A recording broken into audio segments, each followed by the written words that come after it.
तीस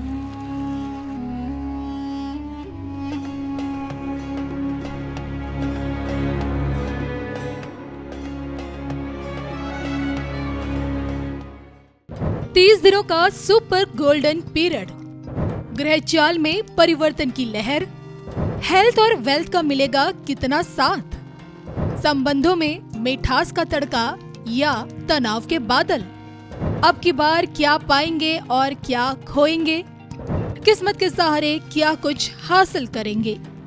सितंबर माह मासिक राशिफल 2025 देखिए सिर्फ और सिर्फ धर्म ज्ञान पर। नमस्कार, धर्म ज्ञान के दर्शकों का स्वागत है। कविता राणा मेरे साथ हमेशा की तरह एस्ट्रोलॉजर डॉक्टर मयंक शर्मा जी। स्वागत है सर आपका। धन्यवाद कविता जी। धर्म ज्ञान के सभी दर्शकों को सादर नमस्कार। आपका हर पल मंगलमय हो।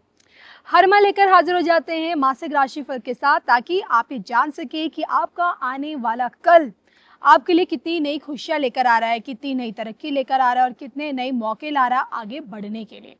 आज के इस वीडियो में हम बात करने वाले हैं तुला राशि वाले जातकों के बारे में। आपको बताएंगे कि ये जो महीना है ना, जिसकी शुरुआत ग्रहण योग में हो रही है और फिर उसके बाद समसप्तक योग, वो भी शनि सूर्य का।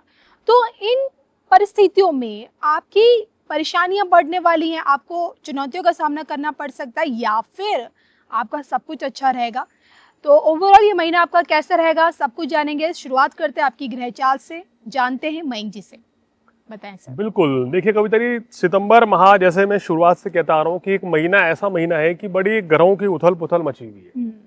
बल्कि अगर बात करें तो 16 अगस्त के बाद से वो समय शुरू हो गया था और पूरे सितंबर तक तकरीबन ऐसी ही परिस्थिति रहेगी कि जब ग्रह चाल जो है अपनी दिशा तो बदलेंगे, लेकिन परिणाम बहुत ज़्यादा चेंज नहीं होंगे।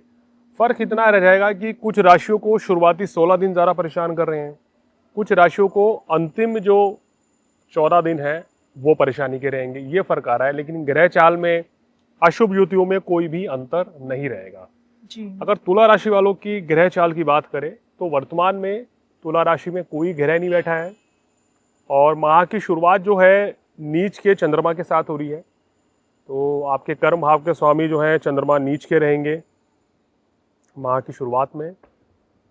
और अगर बात करें तीसरे भाव में कोई ग्रह नहीं है, चतुर्थ पंचम भाव में राहु विराजमान है, छठे भाव में मीन राशि में आपके शनि वक्री अवस्था में है, पूरे मास वक्री रहेंगे। सप्तम अष्टम भाव में कोई ग्रह नहीं, नवम भाव में बृहस्पति है। तो ये आपके लिए बहुत ही अच्छा सौभाग्यशाली योग बना हुआ है। दशम भाव में लग्नेश शुक्र बैठे हैं, ये भी अच्छी स्थिति है। और 11वें भाव में सूर्य बुध और केतु की युति है जी। और 12वें भाव में मंगल है। तो ये ग्रह चाल तुला राशि वालों की रहेगी। माह की शुरुआत में शनि मंगल का समसप्तक योग थोड़ी सी परेशानी तो दे रहा है, लेकिन 13 सितंबर से इससे आपको बड़ी राहत भी मिलेगी और धन का कारक मंगल केंद्र में आएगा, तो धन हानि के जो योग अभी चल रहे हैं वो समाप्त होंगे। हालांकि बाद में सूर्य और शनि का समसप्तक योग बनेगा, उसमें भी कुछ सावधानी रखनी होगी। क्या सावधानी रखनी है इस पूरे महीने में, अब विस्तार से आपको हम बताने जा रहे हैं। बिल्कुल, तो आइए बात मयंक जी से सबसे पहले जान लेते हैं आपकी सेहत के बारे में। देखिए, सेहत को लेके संपूर्ण मास ही इनको कविता जी अलर्ट रहना चाहिए, क्योंकि छठे भाव में शनि और शनि के ऊपर अगर मंगल की दृष्टि पड़ जाए या सूर्य की दृष्टि पड़ती है तो सेहत संबंधी परेशानियां बढ़ जाती हैं। और इस महीने अगर बात करें सूर्य केतु के साथ भी 17 सितंबर तक रहेंगे, तो ये पूरा महीना ही आपको अपनी सेहत का ध्यान रखना है जी। क्या क्या समस्याएं रह सकती है वो आप नोट कीजिए। एक तो पूरे मास स्टमक रिलेटेड प्रॉब्लम रह सकती है, यानी कि पेट विकार परेशान कर सकते हैं, एसिडिटी, इस तरह की समस्या बढ़ सकती है। कहीं ना कहीं अगर आपको हार्ट, बीपी, कोलेस्ट्रॉल की समस्या है तो ये दिक्कत भी तुला राशि वाले इस समय फेस कर सकते हैं। आपकी ये बीमारी बढ़ सकती है या अचानक से आपका बीपी बढ़ जाएगा, कोलेस्ट्रॉल लेवल हाई आ सकता है। तो थोड़ा सा खाने पीने में संयम रखें और नियमित रूप से व्यायाम करें, जिससे कि आपको एक्सरसाइज करने से आप फिजिकली फिट रहेंगे और एनर्जी लेवल भी हाई रहेगा। उसके बाद क्या हो रहा है कि मंगल तो चलिए 13 तारीख को लगन में आ रहे हैं, लेकिन 12वें भाव में खर्च भाव में सूर्य आ जाएंगे 17 सितंबर से, यानी कि 3 दिन बाद ही। तो वहाँ पे शनि के साथ समसप्तक योग, ये युति भी अच्छी नहीं रहेगी, तो वहाँ पे भी आपको अपनी सेहत का ध्यान रखना होगा। तो कुल मिलाकर ये पूरा महीना इस तरह की समस्याएं, इस तरह की बीमारी आपको लग सकती है। अगर इस तरह की बीमारी पहले से चल रही है तो आप थोड़ा सावधान रहें, अपनी सेहत का ध्यान रखें, कोई भी छोटी मोटी परेशानी हो तो डॉक्टर को तुरंत दिखाएं और लापरवाही बिल्कुल ना करें। ये मेरी विशेष आपको सलाह है। यानी कि परिस्थितियां इस बार शायद इनके अनुकूल ना रहे, लेकिन इन परिस्थितियों के बीच में जी रिश्तों के मामले में ये महीना इनको तनाव देगा या कहीं कुछ राहत, नई खुशियां? देखिए, रिश्तों के मामले में ओवरऑल पूरे महीने की बात करें तो मांगलिक दोष पूरे महीने चलेगा, क्योंकि अभी मंगल 12वें में है, फिर लगन में आ रहे हैं, तो पूरे महीने मांगलिक दोष रहेगा। लेकिन मेरा मानना है कि लगन में मंगल के आने से मंगल की अपने भाव पे दृष्टि पड़ेगी, अपने घर पे, तो कहीं ना कहीं चीज़ें बैलेंस हो रही है, तो बहुत ज़्यादा समस्या नहीं है। शुरुआती 13 दिन थोड़ा संभल के चलें गृहस्थ जीवन में, उसके बाद की स्थितियाँ आपके लिए बहुत अच्छी रहेंगी। ना सिर्फ आपके लिए बल्कि आपकी जो बिजनेस पार्टनर हो या लाइफ पार्टनर हो, उनके लिए भी ये मंगल जो है श्रेष्ठकर साबित होंगे, खासकर रिश्तों के मधुरता के मामले में। कोई भी दिक्कत परेशानी है तो उसका समाधान भी आपको जरूर मिल रहा है। अब आइए फटाफट से जान लेते हैं कि स्टूडेंट्स के लिए इस महीने में खास क्या है। देखिए, छात्रों के लिए इस महीने बुध की स्थिति बहुत बढ़िया बनी हुई है, बहुत ही शानदार है, क्योंकि बुध अभी एकादश भाव में है 13 तारीख तक, तो यहाँ पूरा फायदा उठाइए। दूसरा, आपका सौभाग्यशाली योग बना हुआ है कि बृहस्पति जो है, आप देख सकते हैं पंचम भाव को देख रहे हैं नवम भाव में बैठ के, तो ये आपके लिए दूसरा सौभाग्यशाली योग है जी। और पूरे महीने ही नवम भाव से पंचम भाव को देखेंगे तो शिक्षा परीक्षा के क्षेत्र में सफलता मिलेगी जी। विदेश जाना चाहते हैं पढ़ाई लिखाई के लिए तो ये भी अच्छा समय है। इसी कड़ी में अब बात कर लेते हैं काम कारोबारियों के लिए और जो नौकरी पेशा वाले लोग हैं, इनके लिए मयंक जी कार्य क्षेत्र में कितनी तरक्की है इस बार? देखिए, पूरे महीने माह की शुरुआत के 17 दिन तो सूर्य आपको मतलब कि अच्छा लाभ देंगे, शुक्र भी पैसा कमा के देंगे। इवन शुक्र तो पूरे महीने ही, अभी दशम में फिर एकादश में आ रहे हैं, पूरे महीने ही नौकरी व्यवसाय बहुत अच्छा आपका चलेगा। जॉब स्विच करनी है, जॉब आपको चेंज करनी है, डिपार्टमेंट चेंज करना है, इस तरह की परिस्थितियां अगर आप ढूंढ रहे हैं तो कामयाब होंगे।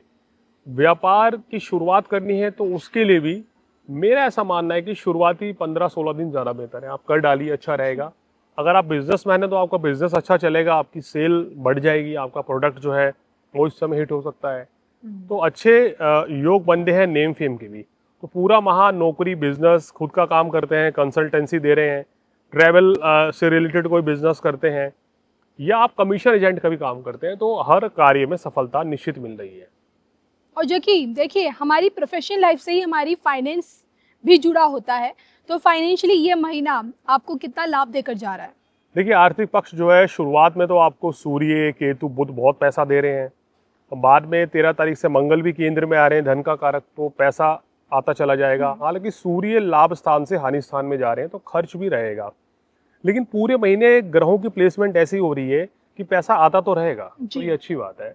तो पैसा अच्छा आएगा, अच्छी मात्रा में कमा सकते हैं खासकर व्यापारी, लेकिन खर्च भी रहेगा पूरे महीने। तो यानी कि बचत उतनी नहीं कर पाएंगे उम्मीदों से। देखिए कि मैं कह रहा हूँ कि खर्च भी रहेगा, आय काफी अच्छी रहेगी, फिजूल खर्ची से बचें बस आप, तो चीजें मैनेज हो जाएंगी। कई बार हम सोचते हैं ना पैसा बहुत आ रहा है तो चलिए इसको यहाँ खरीद लीजिए, वो भी लीजिए, तो उस चीज से थोड़ा बचें।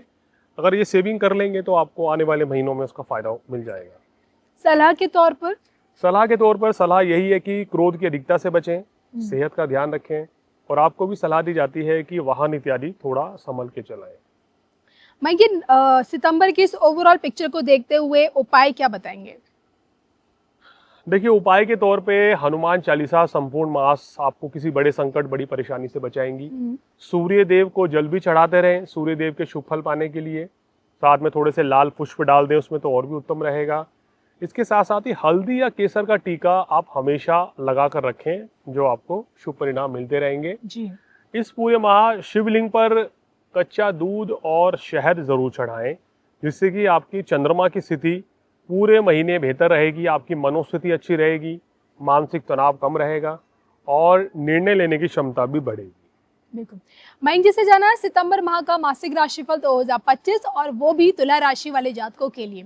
उम्मीद करूंगी कि ये वीडियो आप लोगों के लिए उपयोगी साबित हो और इसके साथ साथ व्यक्तिगत कुंडली, ऑफिस या घर से जुड़ा वास्तु शास्त्र जानना है तो स्क्रीन पे दिख रहे इस नंबर के जरिए मयंक शर्मा जी से संपर्क जरूर कीजिएगा।